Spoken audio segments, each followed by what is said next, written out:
Welcome to our channel. இந்த வீடியோவில் மாவட்ட மத்திய கூட்டுறவு வங்கிகள் உதவியாளர் பணிக்கான நோட்டிஃபிகேஷன் பற்றிய ஃபுல் டீட்டெயில்ஸ் பார்க்க போகிறோம். இந்த சேனலுக்கு ஃபஸ்ட் டைம் வரீங்கன்னா சப்ஸ்கிரைப் பண்ணி வச்சுக்காங்க, பெல் ஐக்கானை கிளிக் பண்ணி வச்சுக்காங்க. அப்போ தான் நாங்கள் போடுற வீடியோ இம்மீடியட்டாக உங்களுக்கு ரீச் ஆகும். இப்போ வீடியோக்குள்ளே போயிடலாம். மாவட்ட மத்திய கூட்டுறவு வங்கிகளில் உள்ள உதவியாளர் காலி பணியிடங்களின் எண்ணிக்கை விவரம் இங்கே கொடுத்துருக்காங்க, பார்த்துக்காங்க. அதாவது சென்னை மாவட்ட மத்திய கூட்டுறவு வங்கி உதவியாளர் பணி எண்ணிக்கை 157. சம்பள விகிதம் ரூபாயில இங்க கொடுத்துருக்காங்க. பல்வேறுபட்ட விகிதம் இருக்கு இங்க. இந்த 157 காலி பணியிடங்களுக்கான வகுப்பு வாரி ஒதுக்கீடு இங்க டீட்டெயிலாக கொடுத்துருக்காங்க. இந்த பாக்ஸ்குள்ள பொது பிரிவினா 45, பிற்படுத்தப்பட்டோர் 42, பிற்படுத்தப்பட்டோர் முஸ்லீம் 11, மிகவும் பிற்படுத்தப்பட்டோர் சீர்மரபினருக்கெல்லாம் 31 போஸ்ட் இருக்கு. ஆதி திராவிடருக்கு 22, ஆதி திராவிடர் அருந்ததியராக இருந்தாங்கன்னா 4, பழங்குடியினருக்கு 2.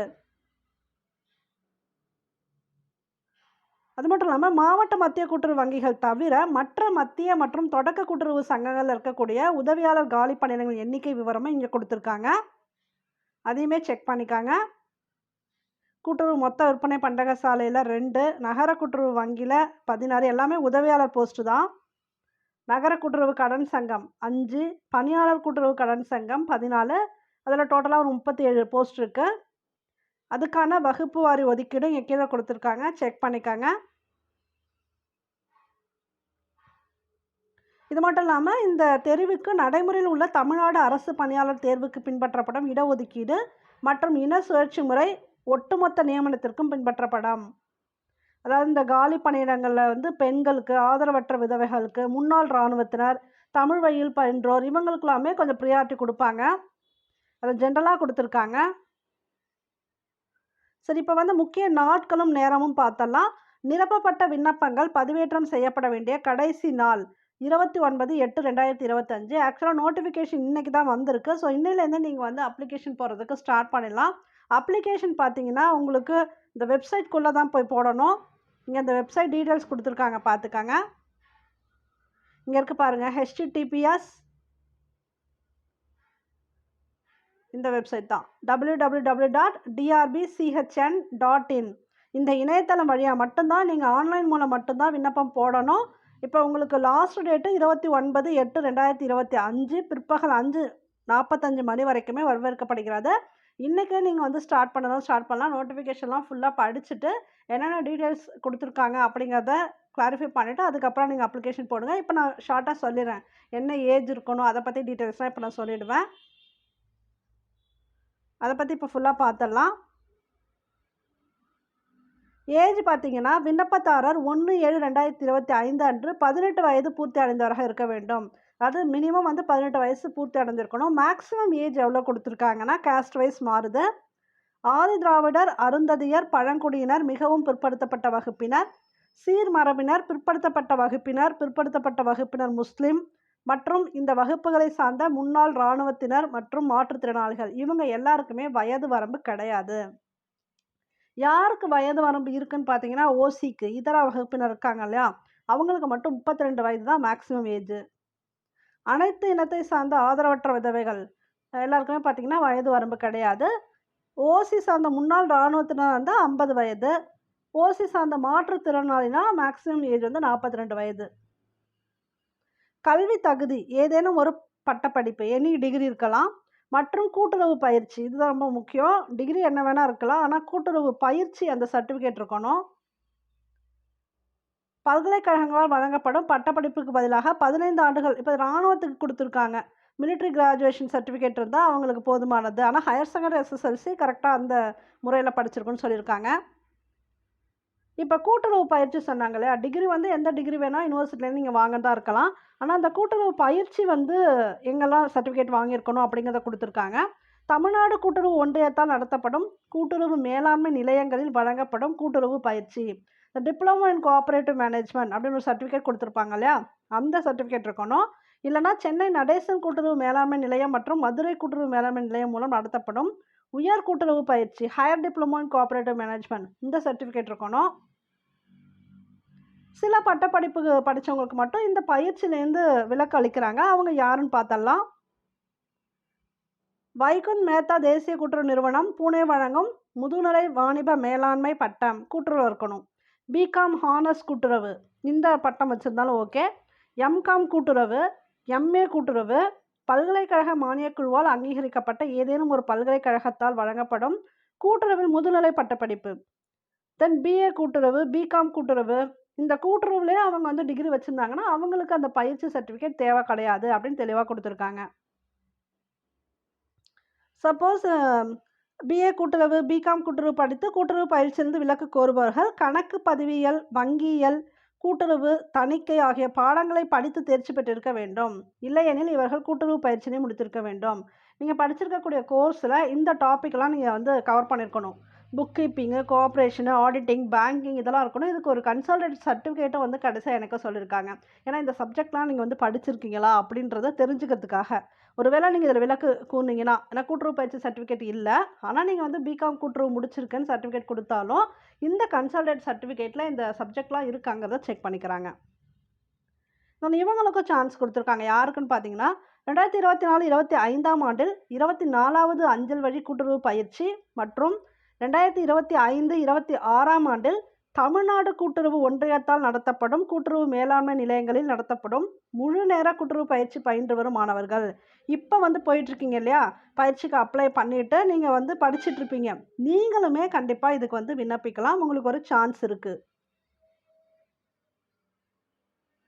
ஆனால் என்னென்னா நீங்கள் போனஃபைட் சர்டிஃபிகேட் கொடுக்கணும். இங்கே தான் படிச்சுட்ருக்கேன் அப்படிங்கிறதுக்கு நீங்கள் போனஃபைட் சர்டிஃபிகேட் அவங்கக்கிட்ட வாங்கி நீங்கள் வந்து சமர்ப்பிக்கணும். கூட்டுறவு பயிற்சியினை வெற்றிகரமாக படித்து முடித்ததற்கான சான்றிதழை சமர்ப்பித்த பின்னரே இவர்களுக்கு பணி நியமன ஆணை வழங்கப்படும். எக்ஸாம் வச்சுருவாங்க. சப்போஸ் நீங்கள் வந்து கிளியர் பண்ணிவிட்டு நீங்கள் செலக்ட் ஆகிட்டிங்கன்னா, ஆனால் நீங்கள் வந்து அந்த சர்டிஃபிகேட் கொடுக்கணும். முடிச்சுட்டு அந்த சர்டிஃபிகேட் கொடுத்தா தான் உங்களுக்கு பணி நியமன ஆணை வழங்குவாங்கன்னு சொல்லியிருக்காங்க. பட் இப்போ நீங்கள் வந்து படிச்சுட்டு இருந்தாலும் எக்ஸாம் வந்து அட்டன் பண்ணலாம். போனஃபைட் சர்டிஃபிகேட் கொடுத்துட்டு அட்டன் பண்ணிக்கலாம். தமிழ் மொழியை வந்து கண்டிப்பாக ஒரு பாடமாக படித்து தேர்ச்சி பெற்றிருக்க வேண்டும். கணினி பயன்பாட்டில் அடிப்படை அறிவு பெற்றிருத்தல் வேண்டும். நாலேஜ் இன் கம்ப்யூட்டர் அப்ளிகேஷன், இப்போ MS word, MS power point அது போலாம் தெரிஞ்சு வச்சுருக்கணும். கம்ப்யூட்டர் அப்ளிகேஷனில் சில நாலேஜ் இருக்கணும். இது வந்து பொது பிரிவு கொடுத்துருக்காங்க. விண்ணப்பதாரர்கள் பிற மாநிலத்தில் இருந்தால் அவங்க ஓசியில் தான் வருவாங்க, அதெல்லாம் கொடுத்துருக்காங்க. விண்ணப்ப கட்டணம் பார்த்தலாம். ஆதி திராவிடர், பழங்குடியினர், அனைத்து பிரிவையும் சார்ந்த மாற்றுத்திறனாளிகள், அனைத்து பிரிவையும் சார்ந்த ஆதரவற்ற விதவைகள் இவங்களுக்குலாம் வந்து ரூபாய் 250. மற்ற எல்லாருக்குமே பார்த்தீங்கன்னா ரூபாய் 500. ஆன்லைன் மெத்தடில் மட்டும்தான் நீங்கள் வந்து அப்ளை பண்ணணும். இந்த வெப்சைட்குள்ளே தான் போய் அப்ளை பண்ணணும். லாஸ்ட் டேட் பார்த்தீங்கன்னா 29/8/2025. கட்டணமும் நீங்கள் வந்து ஆன்லைனில் தான் செலுத்தணும். அப்புறம் நீங்கள் விண்ணப்பிக்கும் போது என்னெல்லாம் எடுத்து வச்சுக்கணும் அப்படிங்கிறத இங்கே கொடுத்துருக்காங்க. அதை பார்த்தலாம். இது தெளிவாக பார்த்துக்கோங்க. இது போல் எல்லாம் ரெடி பண்ணி வச்சுட்டு அதுக்கப்புறம் நீங்கள் வந்து அப்ளிகேஷன் போட ஸ்டார்ட் பண்ணிக்கலாம். விண்ணப்பதாரரோட புகைப்படம் எவ்வளோ சைஸ் இருக்கணும்னு பார்த்தீங்கன்னா 50 கிலோபேஸ் பர் சைஸு. இதுக்கு அதிகமாக இருக்கக்கூடாது. ஜேபிஜி ஃபார்மட் இருக்கலாம். விண்ணப்பதாரோட கையெழுத்து 50 கேபிக்கு மேலே இருக்கக்கூடாது. விண்ணப்பதாரின் ஜாதி சான்றிதழ், கம்யூனிட்டி சர்டிஃபிகேட் இருக்கு இல்லையா, அது வந்து 200 கேபி தான் இருக்கணும். அதுக்கு மேலே இருக்கக்கூடாது. அதுக்குள்ளே இருக்கலாம். கூட்டுறவு பட்டய பயிற்சி சான்றிதழ் அதுவும் 200 கேபிக்குள்ளே இருக்கணும். இது வந்து பிடிஎஃப் ஃபைலாக கொடுக்கணும். இது ரெண்டும். கூட்டுறவு பட்டய பயிற்சியினை தற்போது மேற்கொண்டு வருபவர்கள் இந்த போனஃபைட் சர்டிஃபிகேட் சொல்லியிருந்தாங்க இல்லையா, அவங்களுக்கு 200 கேபிக்கு மேலே இல்லாமல் இருக்கணும். அதுவும் பிடிஎஃப் ஃபைலு. அதுபோல் இப்போ முன்னாடியே சொன்னோம் இல்லையா, பிஏ கூட்டுறவு, பிகாம் கூட்டுறவுலாம் படிச்சுட்டு நீங்கள் வந்து கூட்டுறவு பயிற்சியிலேருந்து விலக்கு கோருறீங்க அப்படின்னா, நீங்கள் இந்த book keeping, banking, cooperation, auditing இதிலலாம் தேர்ச்சி பெற்றிருக்கேன் அப்படிங்கிற அந்த மதிப்பெண் பட்டியல் இருக்கு இல்லையா, அந்த கன்சாலிடேட் மார்க் ஷீட் கடைசியான மார்க் ஷீட் கொடுப்பாங்கல்ல, அதை வந்து நீங்கள் 600 கேபிக்கு மேலே இல்லாமல் பிடிஎஃப் ஃபைலாக இங்கே வந்து அப்லோட் பண்ணிடணும். ஒருவேளை மாற்றுத்திறனாளி, ஆதரவற்ற விதவை சான்றிதழ், முன்னாள் இராணுவத்தில் சான்றிதழ்லாம் கொடுக்குறீங்கன்னா எல்லாருக்குமே இந்த 200 கேபிக்கு மேலே போகக்கூடாது. பிடிஎஃப் ஃபைலாக கொடுக்கணும். அப்புறம் பிஎஸ்டிஎம் சர்டிஃபிகேட் கொடுத்தீங்கன்னா பிடிஎஃப் ஃபைல் தான். 200 கேபிக்கு மேலே போகக்கூடாது. பட்டப்படிப்பு முடித்ததற்கான சான்றிதழ் 200 கேபி அளவுக்கு மிகாமல் பிடிஎஃப் ஃபைலு. இந்த சிங்கிள் ஆஷ் கொடுத்துருக்காங்க இல்லையா, அதெல்லாம் எல்லாருமே பண்ணணும். இந்த டபுள் ஆஷ் கொடுத்துருக்கவங்க யாருக்கு தேவையோ அவங்க மட்டும் பண்ணால் போதும். அதான் இங்கே கொடுத்துருக்காங்க. இங்கே 2 குறியீடு கொடுத்துருக்காங்க இல்லையா, அதுக்கு சொல்கிறாங்க. அப்புறம் எல்லாமே கரெக்டான இன்ஃபர்மேஷனாக நீங்கள் வந்து ஃபில் பண்ணணும். எழுத்துத் தேர்வு எப்படி நடக்கும் அப்படிங்கிறத பார்த்துருங்க. எழுத்துத் தேர்வு மாவட்டத்தின் குறிப்பிட்ட இடங்களில் நடைபெறும். எழுத்துத் தேர்வு எந்த இடத்தில் நடைபெறும் என்பது எழுத்துத் தேர்வுக்கான நுழைவு சீட்டில் குறிப்பிடப்படும். எழுத்துத் தேர்வு நடைபெறுவது தொடர்பான விவரங்கள் இமெயில் மூலம் விண்ணப்பதாரர்களுக்கு அனுப்பி வைக்கப்படும். உங்களுக்கு வந்து மெயில் பண்ணிடுவேன்னு சொல்கிறாங்க. அப்புறம் எழுத்துத் தேர்வுக்கான நுழைவு சீட்டினை சென்னை மாவட்ட ஆள்சேர்ப்பு நிலைய இணையதளத்திலிருந்து பதிவிறக்கம் செய்து கொள்ள வேண்டும். நீங்கள் எந்த இன்ஃபர்மேஷன் பார்க்கணுனாலும் இதை தான் பார்க்கணும். சென்னை மாவட்ட ஆள்சேர்ப்பு நிலைய இணையதளத்தில் தான் பார்க்கணும். எழுத்துத் தேர்வு பட்டப்படிப்பு நிலையிலான தரத்துடன் கூட்டுறவு மேலாண்மை, கூட்டுறவு நிதி, வங்கியியல், கூட்டுறவு கணக்கியல், கணினி பயன்பாடு, பொது அறிவு, தமிழ் போன்ற பாடங்களை உள்ளடக்கியதாக இருக்கும். மதிப்பெண்கள் பார்த்தீங்கன்னா அப்ஜெக்டிவ் டைப்பு தான். 200 வினாக்கள், 170 மதிப்பெண்கள். கொஸ்டின்ஸ் வந்து 200 கொஸ்டின்ஸு. ஆனால் மதிப்பெண்கள் பார்த்தீங்கன்னா 170. மீதி மதிப்பெண்கள் அவங்க வந்து நேர்முக தேர்வு கொடுத்துருக்கலாம். இதுக்கான கால அளவு உங்களுக்கு 180 நிமிடங்கள். இந்த எக்ஸாம் டைம் சொல்கிறேன். வினாத்தாள் வந்து இங்கிலீஷ்லேயும் இருக்கும், தமிழ்லேயும் இருக்கும். நீங்கள் வந்து எப்படியோ உங்களுக்கு வசதிக்கு தகுந்த மாதிரி நீங்கள் படித்து அட்டன் பண்ணிக்கலாம். மேற்கண்ட எழுத்துத் தேர்வுக்குரிய பாடத்திட்டங்கள் சிலபஸ் இருக்கு இல்லையா, இது வந்து சென்னை மாவட்ட ஆள்சேர்ப்பு நிலைய இணையதளத்தில் வெளியிடப்படும். இங்கே தான் நீங்கள் போய் எடுத்துக்கணும். அதுபோல் ஒரே தேர்வாக தான் நடத்தப்படும். மாவட்ட ஆள்சேர்ப்பு நிலையம் மூலம் மத்திய கூட்டுறவு வங்கிகள் மற்றும் இதர மத்திய தொடக்க கூட்டுறவு 2 டைப் ஆஃப் போஸ்ட் அங்கே கொடுத்துருந்தாங்க இல்லையா, டிஃப்ரெண்ட்டாக. பட் எல்லாத்துக்குமே தேர்வு வந்து பார்த்தீங்கன்னா ஒரே தேர்வு தான். அதுக்கு கீ ஆன்சரு எல்லாமே பார்த்தீங்கன்னா உங்களுக்கு அந்த சென்னை மாவட்ட ஆள்சேர்ப்பு நிலைய இணையதளத்தில் தான் நீங்கள் போய் செக் பண்ணிக்கணும். எக்ஸாம் முடிச்சதுக்கப்புறம் சொல்கிறாங்க. அப்புறம் நேர்முக தேர்வு.